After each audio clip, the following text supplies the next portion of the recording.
Ang mga kabataan ngayon na umiidad 15 pababa ay nakakaranas ng anxiety at nakakaranas ng addiction sa paggamit na labis ng cellphone at nakatutok na lamang dito at yan po ay pinagbabawal na sa France na gumamit ang mga kabataan below 15 years old ng cellphone. Alam nyo, ito yung nakakalungkot na katotohanan. Yes, nag-evolve, nag-upgrade ang ating mga technology, pero ang mga kabataan ngayon ay nag-iiba na rin ang kanilang mga pag-iisip. Hindi na katulad dati na yung mga batang 90s ay naglalaro lang sa kalsada, naglalaro ng text, jolen, trumpo, at kung ano-ano pang larong lansangan. Diyan lamang naglilibang yung mga kabataan noon at hindi natatakot sa kalsada dahil wala naman nagaganap noon na nangunguha ng bata. At alam nyo po, mas nai-enjoy ng mga bata dati yung banding, mas nai-enjoy ng mga bata dati yung pakikisalamuha sa tao. Nararanasan nila kung paano maglaro sa kalye sa ibang mga bata. At yan po yung napakamagandang experience na naranasan ko nung kabataan ako. Pero ngayon,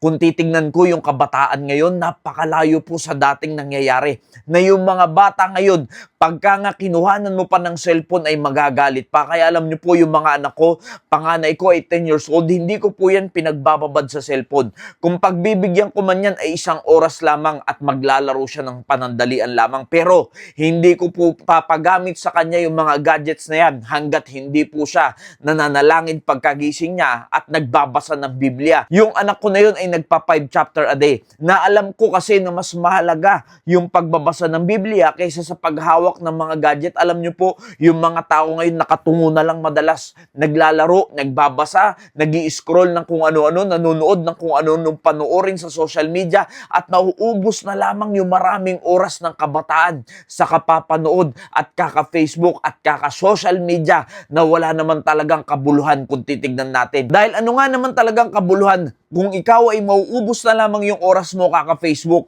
at kung ano-ano na lang yung nakikita mo dyan, minsan may inis ka pa, minsan may inggit ka pa sa makikita mo at kung ano-ano pang reaksyon at emosyon ang mararamdaman mo. At yan po ay mga walang kabuluhan na bagay, mga kaibigan, mga kapatid. At ang nakakalungkot, kung kukuhanan mo pa ng cellphone yung mga bata ngayon, sobra na magtantrums na tila ba ikaw na magulang ngayon ay wala ng karapatan para disiplinahin sila. Kaya alam nyo po, habang bata pa yung inyong mga anak, katulad nung gagawin po nila sa France, 15 years old pa baba, ay hindi nila papahawaking basta-basta ng gadget dahil natututo na magkaroon ng addiction sa gadget at nagkakaroon na ng anxiety pag hindi nakakahawak ng gadget. Kaibigan ko minamahal, kung ikaw ay Kristiyano ngayon, ikaw ay mananampalataya ng Panginoong Jesucristo, isang taktika ng dyablo kapag hindi kayo nag-ingat ang mga gadgets, ang social media, upang ang inyong mga anak ay mabisi dyan at hindi nila makita na makapag-focus din sila para sa Panginoon habang bata pa sila. Alam nyo po, kailangan dinidisiplina nyo na po sila kasi pag lumaki na yan at yan na yung nakasanayan nila, sinisiguro ko po sa inyo, mahihirapan po kayong ituwid yung inyong mga anak. Kaya habang bata pa, tanggalan nyo na po sila ng karapatan para magumamit ng cellphone at social media. Kung may mga importanteng bagay, kung kailangan papanoorin, palaruin, bigyan nyo pansamantalang oras lamang. Pero hindi para, hayaan nyo na lamang sila na sila yung nagte-take over sa kanilang oras at maubos na lang yan at ma-addict na lang yan.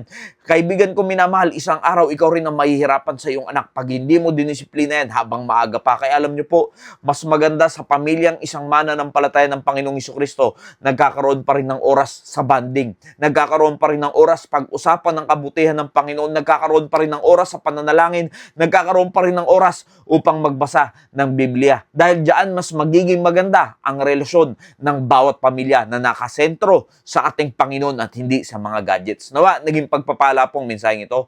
Maraming salamat po and God bless you all.